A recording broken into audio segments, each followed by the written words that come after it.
Here with NextLevelGuitar.com, and we're back, and we're taking you through this fun jam track in the key of E minor over just 2 chords, E minor 9 to an A13th, and you're learning all kinds of different techniques and things that you could, use as a template as you go forward in your guitar journey. We've been looking at E Dorian to solo over both chords, which is awesome. And as we've talked about before, that's the same as D major, which is the same as B minor. We're just focusing on those E notes to really drive home that point of E Dorian. And if you want to see these scales drawn out on paper, I'll tell you what, click on the link in the YouTube description box. I'll send you my free ebook where I have 30 scale diagrams, all kinds of soloing strategies, and I'll send you a video lesson with that also. So you get the video lesson and the ebook, have all these scales diagrammed out, because it's nice to see them on paper. I'll send it to you for free. Just click on that link below. And a little practice exercise when trying to decipher landing notes and resolution to our licks. It's very, very important, and you can make such strong solo statements depending on which notes you're landing on. And this is really, really critical if you really want to make your solos stand out from the crowd. And it's all about, like I say, the sounds. Finding what sounds best to your ears. What you like might be a little bit different than what someone else likes, and the notes that you land on might be a little different than the other person. As I said before, it's so important when you're jamming over these tracks to know the chords you're playing over. The chords are going to give you the roadmap, right? They gave us the roadmap to the Dorian mode. They give us the roadmap to what you can, the full roadmap to what you could use solo and improvisation. That E minor 9 chord has notes in it, right? And landing on certain notes in that chord should sound pretty good, right? Logically, we're using a 7-note scale if we're using the Dorian mode. Some of those notes landing on them will sound really good, but some of them might sound a little bit better, right? They might stand out a little bit more. Same thing with that over that A13th. So looking at the notes in an E minor 9 chord, you have our E note, which is our root. Obviously, that's a hip note to land on, right? You have our G note, which is our flat third, which is always nice in a minor type chord. We have our D note, which is our flat 7, another really strong note. And then we have our F sharp, which is our 9. All right? Those notes, let's play with those for a minute over that E minor 9 chord. And then when we go to that A13, obviously you have your A note, which is your root. You have your G note, which is our flat 7 in an A13 chord. You have a C sharp, which is our major third. You have the B note up top, which is our 9. And then you have the F sharp. And that F sharp is our 13. That gives that chord that 13 sound. Remember that F sharp is also in that E minor 9 chord. So important to know, and I know this is a big task, but it's really important to know the notes on the neck. You want to study the relationship between chords and scales, right? And notes in chords and scales. So basically what I do as an exercise, which I find helpful and my students find helpful, is just put the jam track on. You're going to listen for the chords. I'll point them out. And then you're going to play a different note, like landing note. We're going to see what we like the sound of. And let's see where that goes. This is a really important exercise in your playing. Let's just take like a scale and arpeggio to start with. So we're playing E Dorian. So let's just take the notes right in this E Dorian.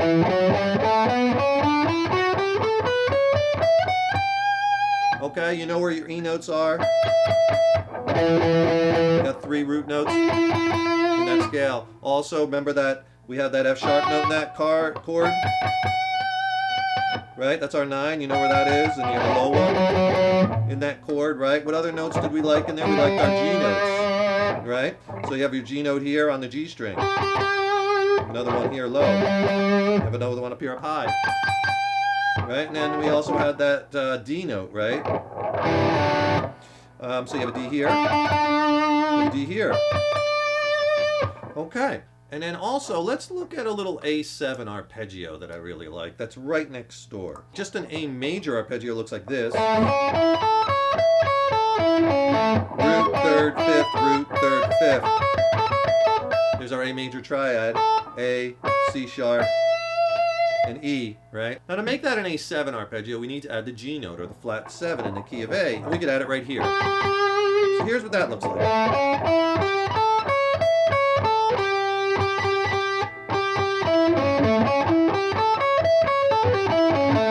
Get that under your fingers. Now, remember that G note, and then right next to it is your F sharp, because our F sharp is that 13th, right?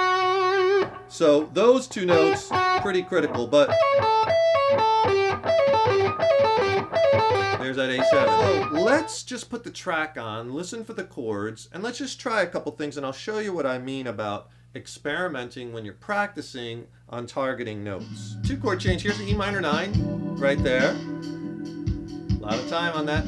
There's a change to the A13. Let's try some things. Right off the bat, I'm hammering from the high, on the high E string from the E to the F sharp, and I really like that note. That, right, is our 9 in the key of E. That's our 9th, and that's in that E minor 9 chord. So here's that E minor 9 chord. Then I go to our E note. Sounds really good. Also remember that F sharp is also in that A13th chord. You play it over that, it's going to sound just as good, right? So here it is over the E minor 9.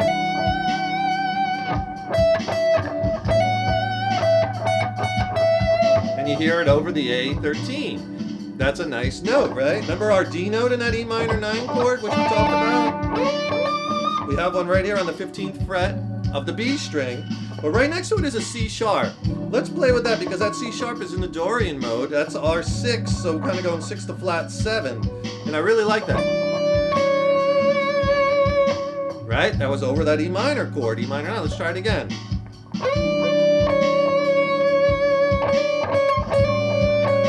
Sounds good over the A13th too. What if you bend?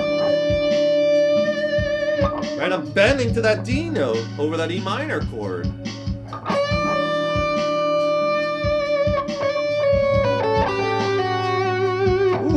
Now, there's that F sharp. Notice I landed on the F sharp as the chords change.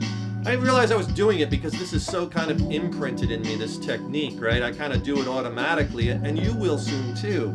But that F sharp note, remember on our A13, that F sharp is a very strong note. That's the 13th. Listen again as I play that lick.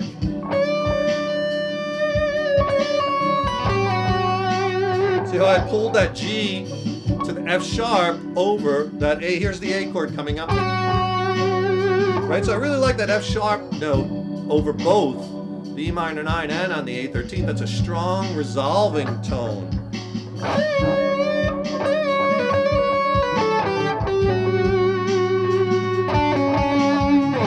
What did I do there? I was still on the A13th, but I landed on that C sharp note. Remember that C sharp note is our major 3rd. In that A13 chord, right? So that's a strong note. So let's try that again.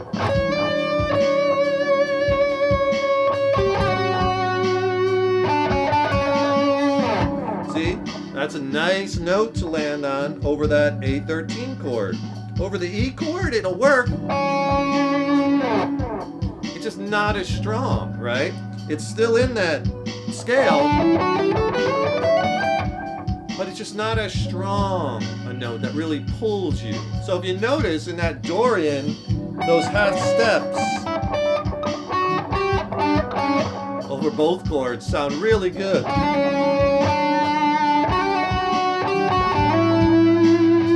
I resolved to E there, which is nice too, because even though I played it over the A13th, obviously in the key of A, our E is our 5th, so it's a strong note. Obviously, right? Anything where you're going to that root note over the E minor chord, going to that E note, is going to be good, like bending to it. So here I'll bend from the D to the E.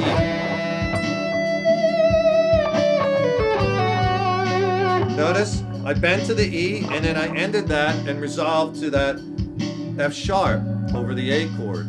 So I'm putting licks together but with strong landing notes. Let's try another bend. What if we bend up to another note in the E minor 9 chord? Well, that B note is a nice note too. That's our 5th in that E minor 9. So let's bend up to that. Here we go. Sounds like this. Strong, right? Let's do it again.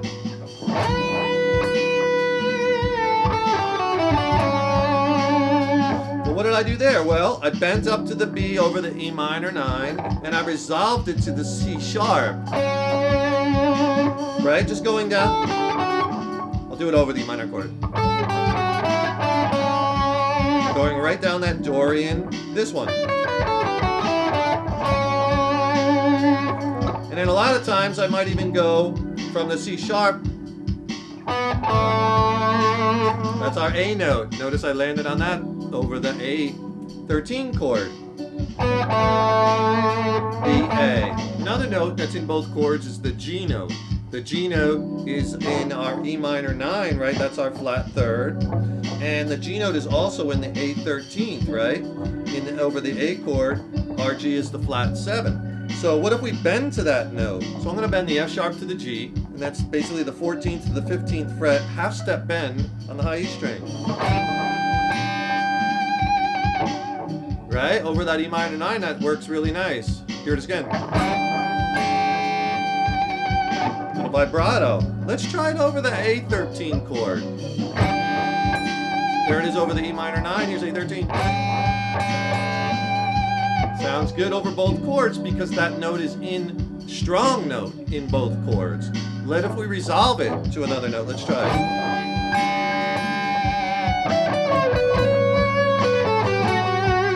There I resolved it to 2 notes. I resolved it first to the C sharp, then to the F sharp.